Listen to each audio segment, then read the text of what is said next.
إن الحمد لله نحمده ونستعينه ونستغفره ونعوذ بالله من شرور أنفسنا ومن سيئات أعمالنا من يهده الله فلا مضل له ومن يضلل فلا هادي له وأشهد أن لا إله إلا الله وحده لا شريك له وأشهد أن محمدا عبده ورسوله يا أيها الذين آمنوا اتقوا الله حق تقاته ولا تموتن إلا وأنتم مسلمون يا أيها الناس اتقوا ربكم الذي خلقكم من نفس واحدة وخلق منها زوجها وبث منهما رجالا كثيرا ونساء واتقوا الله الذي تساءلون به والأرحام إن الله كان عليكم رقيبا يا أيها الذين آمنوا اتقوا الله وقولوا قولا سديدا يصلح لكم أعمالكم ويغفر لكم ذنوبكم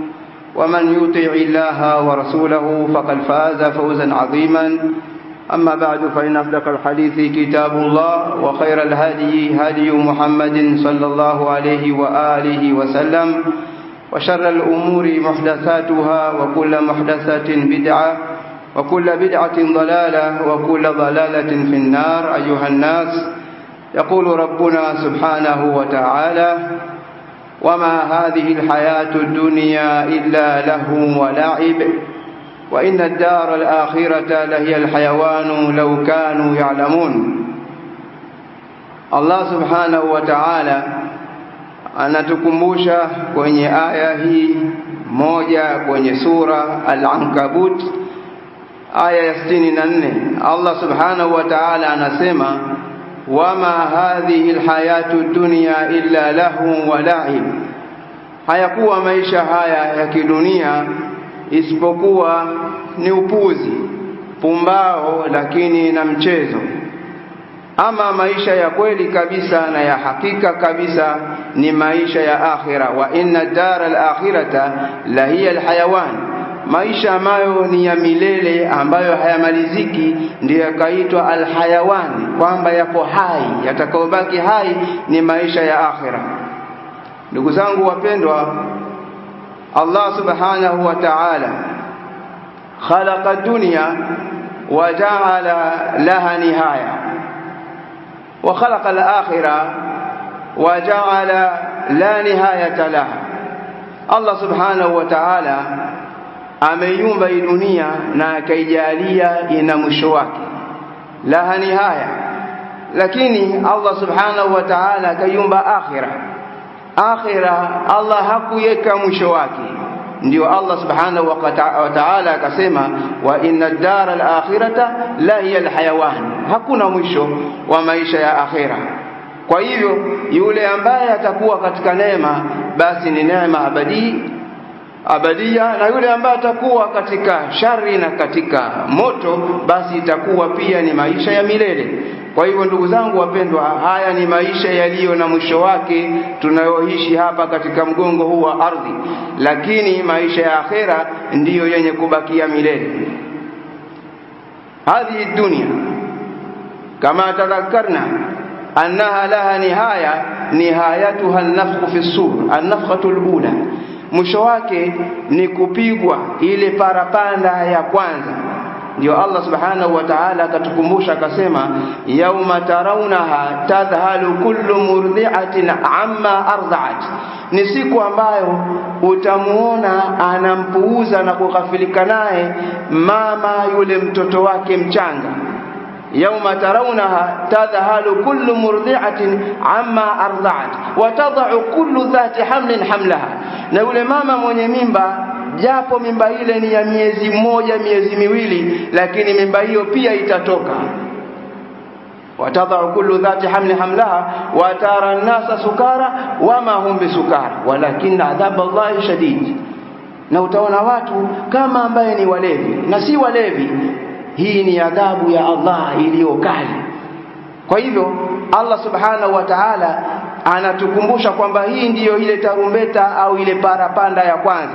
Ikipigwa hali itakuwa namna kama hii, lakini ile ya pili yake na ile ya tatu yake Allah pia akaitaja akasema, wa nufikha fi suri fasaika man fi samawati wa man fil ardi illa ma sha Allah wa nufikha fihi ukhra fa idahum qiyamun yanzurun. Allah akasema itapigwa parapanda ya pili. Hii ni ya kwanza, kisha itapigwa ile ya pili. Ikipigwa ya pili wataanguka wote walioko mbinguni na ardhini, sa'ika man fi samawati wa man fil ardi illa ma sha Allah. Kile alichokitaka Allah ndio kibakie, ndicho kitabakia, lakini wote wa mbinguni wa ardhini viumbe wote wataanguka chini. Wanufikha fihi ukhra fa idahum qiyamun yanzurun. Kisha itapigwa nyingine ya tatu hiyo. Sasa watu wote itakuwa ni kiyama, wamekaa na wanasimama mbele za Allah subhanahu wa ta'ala, yawma yaqumu an-nasu li rabbil alamin. aqulu ma tasma'un wa astaghfirullah li wa lakum fastaghfiruhu innahu huwal ghafurur rahim wa huwal barrul karim. Alhamdulillah وحده والصلاة والسلام على من لا نبي بعده نبينا محمد وآله وأصحابه ومن تبعهم بإحسان إلى يوم الدين. يقول الله سبحانه وتعالى وجاء ربك والملك صفا صفا وجيء يومئذ بجهنم يومئذ يتذكر الإنسان وأنى له الذكرى. Allah subhanahu wa ta'ala anatukumbusha kwenye moja wa aya za suratul Fajr, Allah akisema ya kwamba wajaa rabbuka wal malaku saffan saffan. Siku hiyo Allah atakuja na malaika hali ya kuwa wamepanga safu. Wajia yawmaidhin bi jahannam, jahannam italetwa karibu, watu wataiona, lakini italetwa karibu yetu jahannam. Ndio Allah akasema waburizatil jahim lilghawin, ule moto utaletwa karibu kwa wale waasi, wale watu waovu. Na bila shaka jahannam si mahali pazuri pa kuishi, bali ni mahali pa wale watu pia wasiokuwa wazuri. Kwa hivyo Allah akasema wajia yawmaidhin bi jahannam yawmaidhin yatadhakkaru al-insan wa anna lahu dhikra. Jahannam ishaletwa karibu. Sasa mtu atakumbuka yale maasi aliyofanya kule duniani, anakumbuka kwa sababu ameiona jahannam iko mbele yake. Mfano huu ni mfano wa hadithi ambayo Mtume sallallahu alaihi wasallam ametukumbusha, akasema ya kwamba ma minkum min ahadin illa wasayukallimuhu rabbuhu, hakuna yeyote katika nyinyi isipokuwa ataongea na Mola wake Allah subhanahu wa ta'ala. Fayanzuru aymana minhu fala yara illa ma qaddam, ataangalia kuliani kwake hataona isipokuwa aliyotanguliza duniani. Wayanzuru ash'ama minhu fala yara illa ma qaddam, ataangalia kushoto hataona isipokuwa yale aliyotanguliza duniani. Wayara tilqaa wajhi fala yara illa an-nar, ataangalia mbele ya uso wake hataona isipokuwa ni moto. Sasa Allah anasema yawmaidhin, siku hiyo moto utaletwa karibu. Wajia yawmaidhin bi jahannam yawmaidhin yatadhakkaru al-insan, atakumbuka huyu mtu yale maasi aliyofanya duniani, lakini wa anna lahu dhikra. Hadhihi dar darul amal, wad-daru ba'da hadhihi darul jazaa, al-hisab wal jazaa. Hapa ndipo mahali pa kutenda. Baada ya hapa, tukiondoka hapa, maisha yanayokuja ni maisha ya hesabu na kulipwa. Kwa hivyo vipi huyu mtu akikumbuka kumsaidia nini? Utamsaidia nini kukumbuka kwake wakati ashafika kwenye nyumba ya malipo? Sasa si nyumba ya kutenda tena, darul jazaa laysa bidari amal, si nyumba tena ya matendo hii. Sasa ndio Allah akasema kutamfaa nini kwa kukumbuka? Ayuhannas, ndugu zangu. Kwa hivyo min huna mpaka hapa hivi sasa nara anna dar al-akhirah, nyumba ya akhira hiya darul abadiyya wal sarmadiyya bal wal haqiqiyya, ndio nyumba ambayo ya hakika kabisa. Kwa hivyo duniani sipo mahali pa kujisahau na mtu akaona kwamba amefika. La, kuna nyumba ambayo ndiyo ya milele sasa, ambao ni nyumba ya akhira.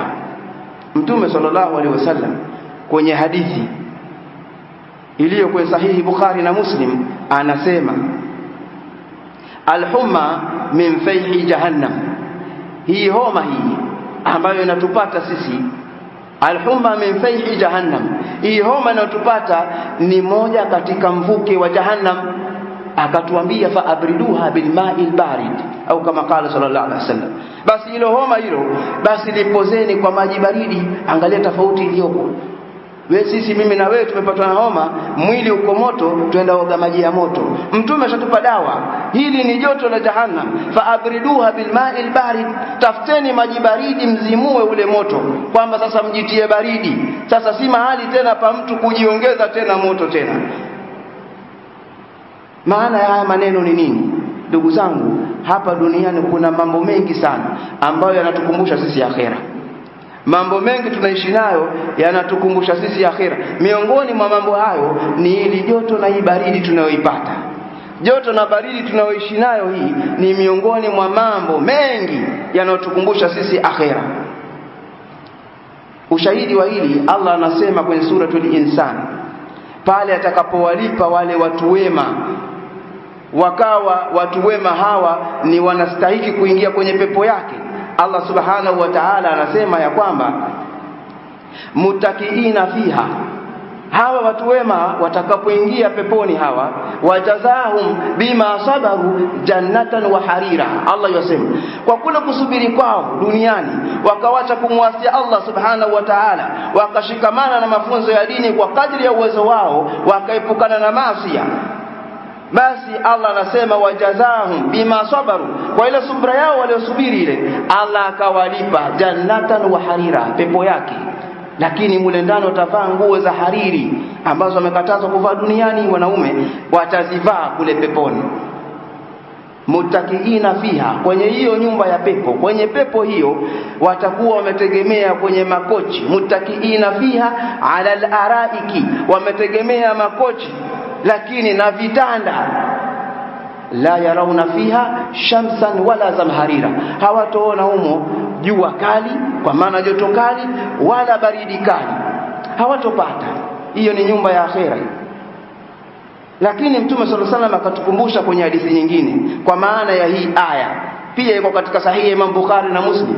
Akasema Mtume sallallahu alaihi wasallam, ishtakatin naru ila rabbiha, moto siku moja ulimshtakia Allah. Ishtakatin naru ila rabbiha, ulimshtakia Allah moto. Faqalat ya rabbi akala ba'dhi ba'dha, ewe Allah mola wetu, twalana baadhi yetu kwa baadhi, kwa maana hatuna kitu cha kuunguza hapa ndani, hatuna kitu cha kukichoma, kwa hivyo twalana wenyewe kwa wenyewe. Faadhina laha au faadhina Allahu laha binafasain, Allah subhanahu wa ta'ala akaupa ule moto nafasi mbili za kupumua.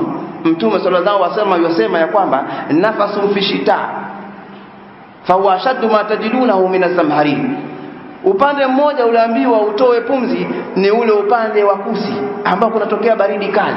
Ndio Mtume sallallahu alaihi wasallam yasema ndio ile baridi kali nyinyi mnayoipata, fa huwa ashaddu ma tajidunahu min az-zamharir, ndio ile baridi kali mnayoipata ile yawakumbusha moto wa jahannam. Lakini si mnakikumbuka kisa cha Ibrahim alayhi wa nabiyina salatu wasalam, alipoingizwa katika moto, Allah aliwaambia moto, ya naru kuni bardan wa salaman ala Ibrahim, kuwa wewe moto kuwa baridi na salama, kwa maana kuna baridi ya salama na kuna baridi ya kuumiza. Kwa hivyo baridi ni moja katika vitu vya tukumbusha sisi akhera kwa Allah subhanahu wa ta'ala. Faqala sallallahu alaihi wasallam wa nafasun fi sayf, lakini na pumzi moja iliyopewa jahannam kutoa ni upande huo wa jua kali. Fa huwa ashaddu ma tajidunahu min al-har, ndio lile joto kali nalolihisi, basi linatukumbusha sisi akhera. Ndugu zangu wapendwa, yatakikana sisi hivi vitu tukiishi navyo ni moja katika tadhkira. Allah anatukumbusha ya sisi tukumbuke nyumba ya akhera. Ndio kama anavyosema Allah subhanahu wa ta'ala ya kwamba hivi vitu ni ukumbusho kwetu sisi. Fahal min mudakkir, je, yuko anayekumbuka? ربنا تقبل منا إنك أنت السميع العليم وتب علينا إنك أنت التواب الرحيم. ربنا أرنا الحق حقا وارزقنا اتباعه وأرنا الباطل باطلا وارزقنا اجتنابه. اللهم إنا نسألك جنتك الفردوس وما قرب إليها من قول وعمل، ونعوذ بك من النار وما قرب إليها من قول وعمل.